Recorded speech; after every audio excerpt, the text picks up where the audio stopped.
Hi friends, welcome back to promo clocks. ఈ రోజు వీడియోలో వెనీలా స్పాంజీ కేక్ ని చూపించబోతున్నానండి. వితౌట్ అవెన్ అండ్ బీటర్ లేకుండా వెనీలా కేక్ ని 3 స్టెప్స్ లో స్పాంజీగా ఎలా తయారు చేసుకోవాలో చూద్దాం.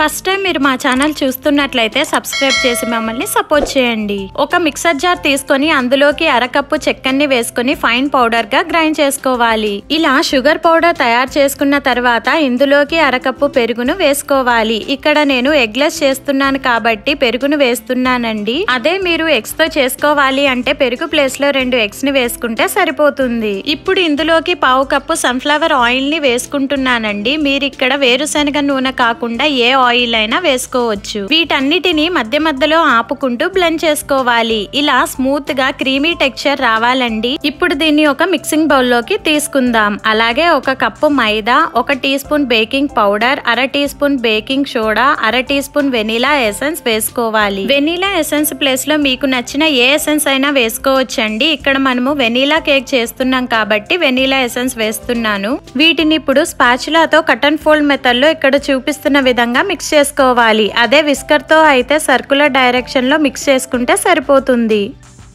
ఇలా కలుపుకొని ఇందులోకి కొద్దిగా పాలని యాడ్ చేసుకుంటూ మిక్స్ చేసుకోవాలి. ఇక్కడ నేను కాచి చల్లారిన పాలను తీసుకున్నానండి. మీరు పచ్చి పాలైనా యూజ్ చేసుకోవచ్చు. ఉండలు లేకుండా బ్యాటర్ ఇలా రిబ్బన్ కన్సిస్టెన్సీ వచ్చేంత వరకు బీట్ చేసుకోవాలి. చూడండి, బ్యాటర్ అనేది ఇలా స్మూత్ గా రిబ్బన్ కన్సిస్టెన్సీ రావాలి. ఇక్కడ నేను 1/2 కప్పు పాలను తీసుకుంటే ఇంకా పాలు మిగిలాయండి. మీకు ఒకవేళ బ్యాటర్ కన్సిస్టెన్సీ గట్టిగా ఉంటే రిమైనింగ్ పాలను కూడా యాడ్ చేసుకొని మిక్స్ చేసుకోండి. ఈ బ్యాటర్ ని పక్కన పెట్టి ప్రీ హీట్ కోసం వెడల్పాటి మందంగా ఉండే కడాయిని తీసుకుని అందులోకి స్టాండ్ పెట్టి మీడియం ఫ్లేమ్ లో 10 నిమిషాల పాటు ప్రీ హీట్ చేసుకోవాలి. ప్రీ హీట్ అయ్యే లోపు నేను మౌల్డ్ గా అల్యూమినియం గిన్నెని తీసుకున్నానండి. మీ దగ్గర మౌల్స్ ఉంటే అవైనా యూజ్ చేసుకోవచ్చు. ఇందులోకి 2 చుక్కల నూనెను వేసుకొని గిన్నె అడుగు భాగం చుట్టూ మొత్తం ఆయిల్ ని అప్లై చేసుకోవాలి. ఇలా ఆయిల్ అప్లై చేశాక అడుగు బటర్ పేపర్ అయినా యూజ్ చేసుకోవచ్చండి. లేదా 1/2 టీ స్పూన్ మైదా వేసుకొని ఇలా ట్యాప్ చేస్తూ మొత్తాన్ని స్ప్రెడ్ చేసుకోవాలి. ఇలా డస్టింగ్ కోసం మీరు మైదా పిండినే కాదండి, గోధుమ పిండినైనా యూజ్ చేసుకోవచ్చు. ఇలా గిన్నె మొత్తం స్ప్రెడ్ చేసుకున్న తర్వాత ఈ ఎక్సెస్ మైదాని ఒక ప్లేట్ లోకి తీసుకొని పక్కన పెట్టుకోవాలి. ఇప్పుడు ఇందులోకి ప్రిపేర్ చేసుకున్న బ్యాటర్ ని ఒక 2-3 సార్లు మిక్స్ చేసుకొని మౌల్డ్ లోకి తీసుకోవాలి. ఇలా మౌల్డ్ లోకి బ్యాటర్ ని తీసుకున్న తర్వాత 1 నిమిషం పాటు ఇలా ట్యాప్ చేసుకోవాలి. ఇలా ట్యాప్ చేయడం వల్ల ఎయిర్ గ్యాప్స్ ఉంటే పోతాయండి. ఇప్పుడు దీన్ని ప్రీ హీట్ చేసుకున్న కడాయిలోకి దించేసుకొని ఎయిర్ అనేది బయటికి పోకుండా లిడ్ ని క్లోజ్ చేసి 45 నిమిషాల పాటు బేక్ చేసుకోవాలి. ఇక్కడ నేను మీకోసం 30 నిమిషాల తర్వాత చూపిస్తున్నానండి. నైఫ్ తో కానీ ఫోర్క్ తో కానీ ఇలా గుచ్చి చెక్ చేసుకోవచ్చు. చూడండి, ఇలా స్టిక్కీగా ఉంటే ఇంకా బేక్ అవ్వాలి. మరో 15 నిమిషాలు మూత పెట్టుకొని లో ఫ్లేమ్ లో బేక్ చేసుకోవాలి. 15 నిమిషాల తర్వాత చూడండి, ఇక్కడ నైఫ్ కి ఏమీ అంటుకోలేదు, చక్కగా బేక్ అయింది. నాకు ఇక్కడ బేక్ అవ్వడానికి 45 నిమిషాలు పట్టిందండి.